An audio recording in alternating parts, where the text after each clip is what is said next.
I'm Dr. Mary Neal, and I'm going to talk to you tonight about death, because how you understand death directly determines how you experience life.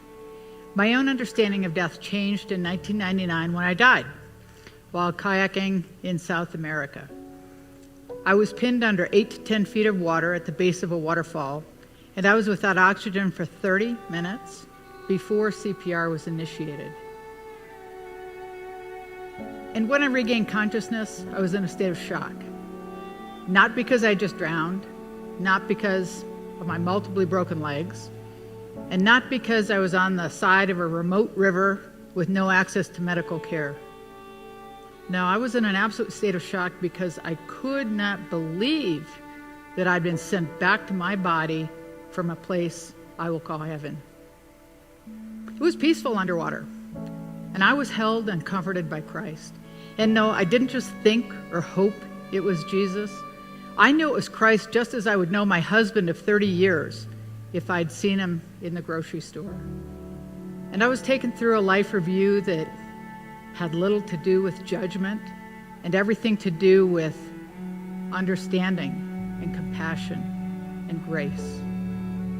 And I was shown the beauty that came out of every heartbreak, every challenge, and every disappointment of my life. And then I was released to the heavens. My spirit rose up and out of the river, and I was immediately greeted by a group of people or spirits who had known me and loved me as long as I have existed.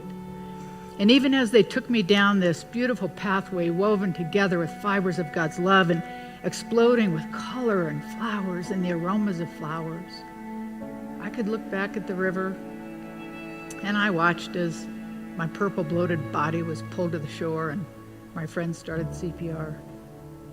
And I recognized my body, and I knew that I was dead. But despite having a magnificent life with a wonderful husband and these 4 young children who I loved more than life itself, I felt like I was home, and I really had absolutely no intention of returning. And then I was told it wasn't my time, that I had more work to do on earth, and that I'd have to go back to my body.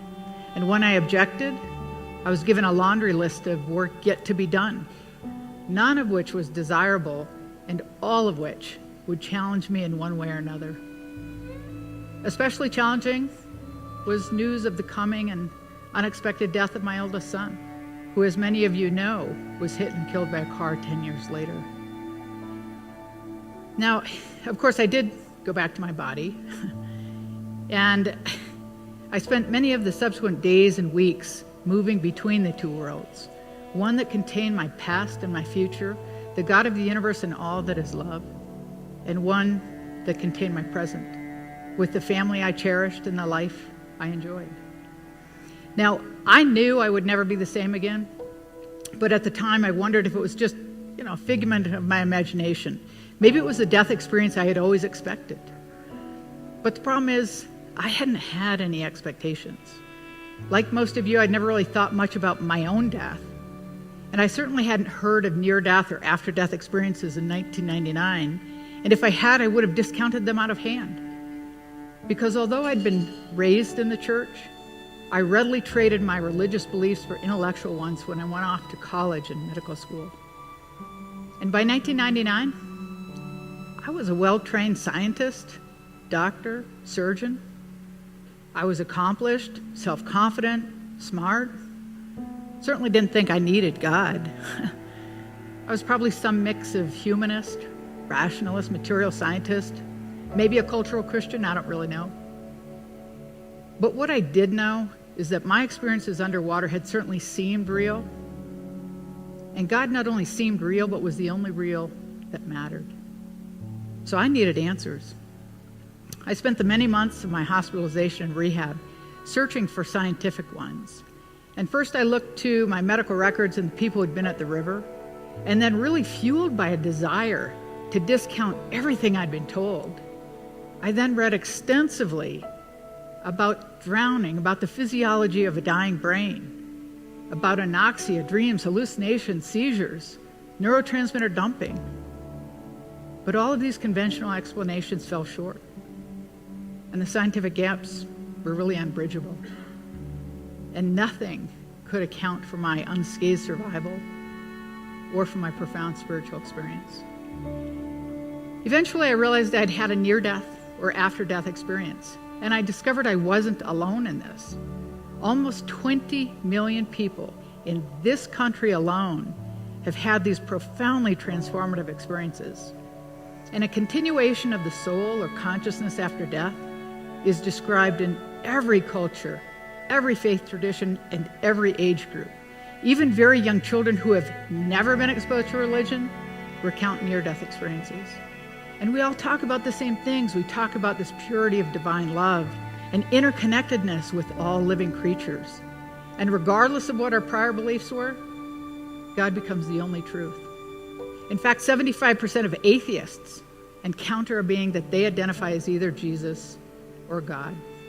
And our understanding of death forever changes. Fear disappears, and we all look forward to going home again one day.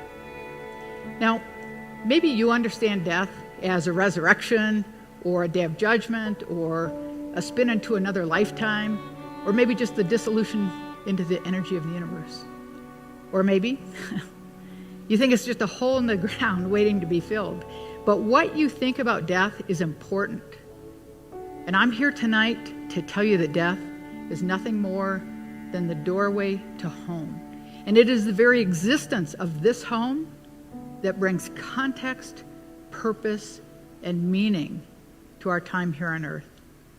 Now, to help you understand this idea, I'm going to tell you a story about my childhood home. Now, when I grew up, I loved my home. I loved everything about it. I loved my family, my friends, my neighborhood, my little dog, the trees, the stream behind the house. I loved fresh cut grass. When I was home, I felt comfortable and content. I felt safe and secure and loved, and I really never wanted to leave. But then one day, I went off to summer camp. Now, I knew I'd be challenged. I was a little nervous. I'd never been away from home, didn't know what to expect. I assumed that I would learn and grow and maybe become a better me. And I did. It was great. I learned to swim and sail and water ski.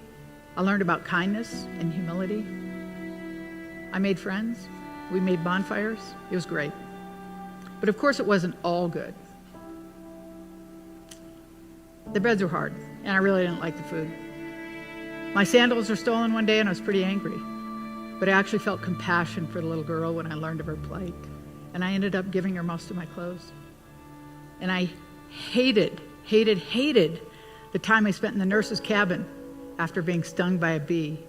But I was able to find humor in all of this because I knew that my time at camp was temporary. And before long, I'd be going back to my comfortable and familiar home. Sure enough, the camp bus came, took me home. And my friends were sad and they cried a little bit. But really, I was looking forward to going home and sleeping in my own bed, and I knew my family would be waiting for me, and they'd be overjoyed by my return.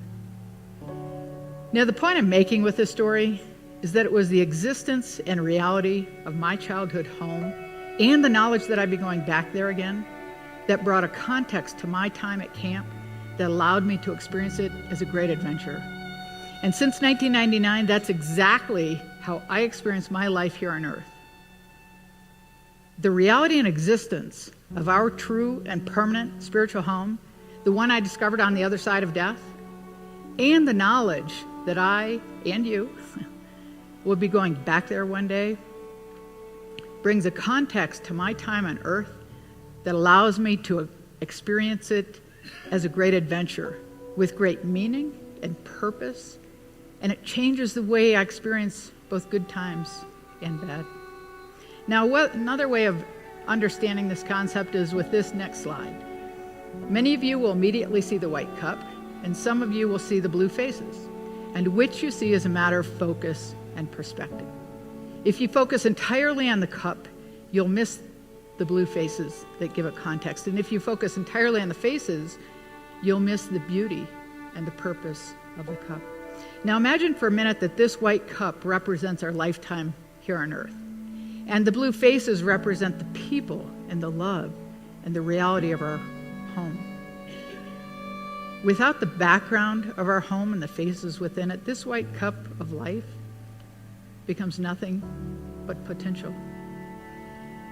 Now, the relationship between my childhood home and camp, or the faces and the cup, is the same relationship that exists between our true spiritual home and our time on earth. Now, many of you may not want to believe this spiritual home exists, and you may not want to talk about or even think about your own death, but that does not change the truth and the reality of this relationship. And I encourage you to wake up. Wake up to the potential of your life. And I'm not talking about choosing to live differently or more intentionally. I'm talking about experiencing the profound transformation of your daily life, of who you really are, how you live and why you live, that occurs only when you live in the context of our true spiritual home. Metaphysical questions become important. Problems become opportunities. Love becomes the only thing that really matters. And the door to experiencing God's presence in your daily life begins to open. And most profoundly, joy. Joy that transcends circumstances will become a state of being. I can honestly tell you that even in my deepest, darkest days of sorrow and grief after the loss of my son, I still experienced great joy, because that is the power of this transformation. And that is why I encourage you, now I challenge you, daily life will change for the better in ways that you have no ability to even imagine.